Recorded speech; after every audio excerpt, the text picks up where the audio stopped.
Yeah, I was just starting to talk about when I used to like spar with this next door neighbor of mine when I was in fifth grade.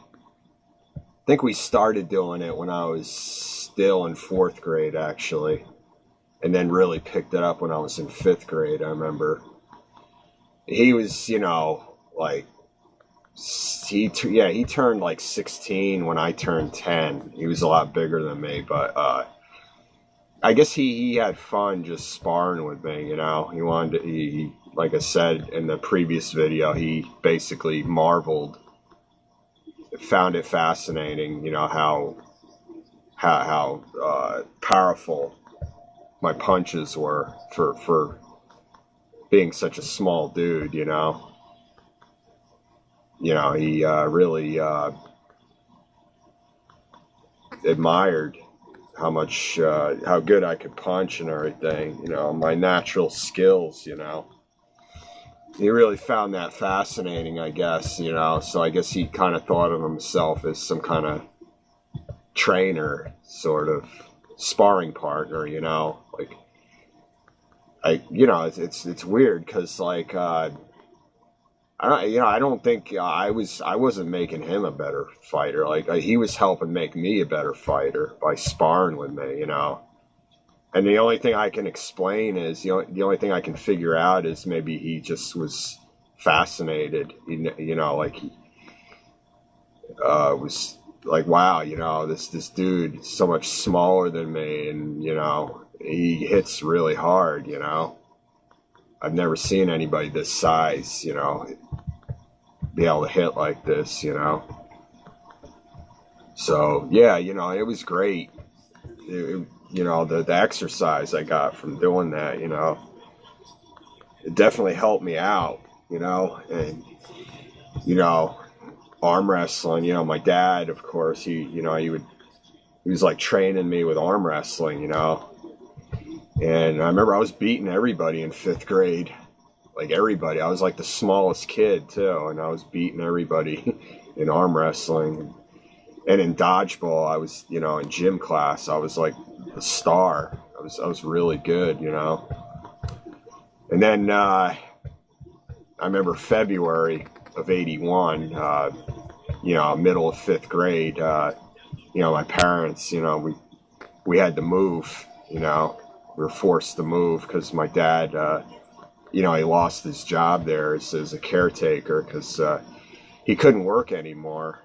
Because, he had like heart problems and stuff, which that's eventually how my dad passed away, massive heart attack when he was 51 years old, 4 months shy of 52. That was in April of '95, but this is back in February of '81. He couldn't work anymore.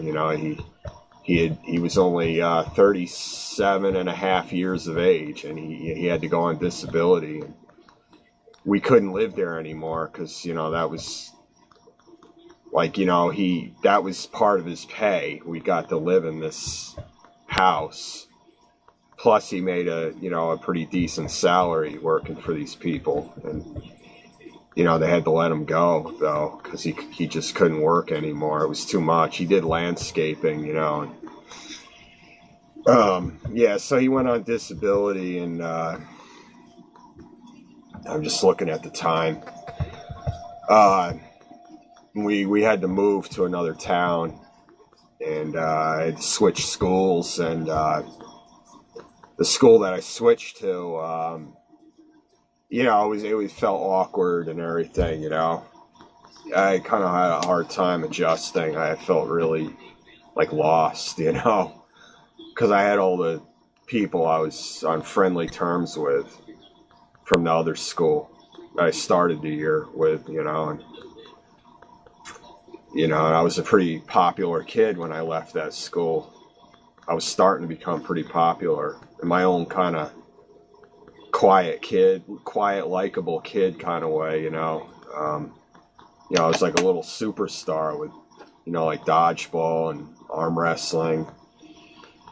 And I, did all that boxing too with that neighbor of mine, and we had to leave all that, move to a new town, and it felt awkward in that new school, and I just tried to make the best of it. We lived right in the middle of town, and there was a park right there, which was good, and me and my uncle, we used to go there regularly when he'd come over and stay with us for different, off and on. He'd come over, and me and him would go to the ball field, hit the balls out, take turns. One would hit the balls out and the other would field, and then, hit maybe 20 or 30 out, and then switch spots, he'd hit like 20 or 30 to me and I'd field them, and then vice versa, we'd keep going back and forth doing that, and that was good exercise, but I didn't do any more, like boxing stuff anymore, I was just going to the field regularly, or I'd go there and shoot baskets because they had a basketball court. And I did a little of that too, basketball. Started trying to get into basketball. I actually wasn't too bad, but it wasn't really my sport, obviously. I mean, baseball was definitely a sport that I was steadily getting better at. But I missed out on the Little League sign-ups that year for that town that we moved to, and so I didn't play Little League in 81. I played in 82. By that time we had moved to a different town, but I still went to the same school, but we moved to a different town. It was like in the outskirts. It was like in the boondocks. I actually liked it. It's a town called Pine Island, right by Vernon, New Jersey, and I loved that area. There were all these apple orchards and trails for like dirt bike riding and stuff. We lived on this half-mile long dead-end road. It was pretty cool. And then all these trails that led to Pochuck Mountain in Vernon, New Jersey. It was pretty neat. Yeah, Pine Island, New York. That's one of my favorite towns in New York, I'd have to say. And during the winter, it's great for like sleigh riding too, in those trails.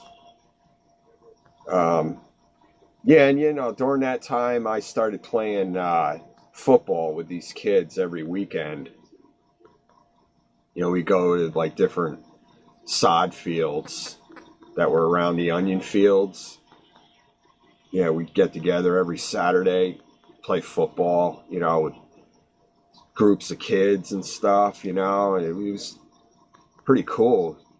We were pretty badass, I have to say. I mean, we didn't wear helmets. We really tackled each other hard too, And for such a little dude, looking back, I'm amazed at how well I could tackle down these much bigger kids, and amazed that I didn't get smashed by them. I mean, I got tackled, but I always got right up, I was like a little stunt man, a little stunt kid, Like I never seemed to get hurt, no matter how hard they tried to tackle me. It's like I was made of some other unbreakable material or something, like my bones couldn't get broke or something, I know my head got slammed on the ground though numerous times, but I would just, I would bounce right back up. I was a crazy nutty kid, no fear, it's the way it was back then, we didn't have internet and all these great video games. We had Atari 2600, that was it. And television, some people, ColecoVision, But yeah, I guess I'm gonna have to cut the camera again. Time goes fast with these blogger videos.